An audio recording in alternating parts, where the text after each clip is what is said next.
Guys, আজ রথ, তার উপর আবার সানডে, সেই জন্য সকাল সকাল মাটন নিয়ে চলে এসেছে বাবা। মাটন আর ভুড়ি। মাটনটাকে নুন হলুদ তেল দিয়ে আমি ম্যারিনেট করে রেখেছি আর ভুড়িটাকে পরিষ্কার করে রেখেছি।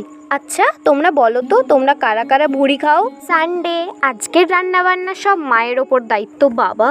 এখানে আমাদের বাড়িতে একটা টবেতে আমরা বনসাই করেছি বট গাছ, আর তার নিচের ফুলগুলো দেখো, এক গাছ ফুল হয়ে থাকে সারাদিন। এইদিকে আমাদের মাংসটা রেডি। একটু চর্বি চর্বি মাংসটাই নিয়েছি, কারণ চর্বি খেতে আমি ভীষণ ভালোবাসি। মা আমাকে কষা মাংস তুলে দিয়েছে আর আমি ওই কষা মাংসটা এখন বসে বসে খাচ্ছি। আমি আর একটা দিদি বাইক নিয়ে বেরিয়েছি ফুচকা খাওয়ার উদ্দেশ্যে, কিন্তু হঠাৎ করেই প্ল্যান হলো যে রথ দেখতে যাব। আমাদের আশেপাশে বড়ডিয়াতে রথ হয়। ফুচকা খেয়ে তিনজন মিলে চলে গেলাম রথ দেখতে। রথ দেখে বাড়ি আসার পর দেখলাম মা ভুড়িটা রান্না করছে, কারণ দুপুরে শুধু মাটন রান্না হয়েছিল। তো চলো, টাটা।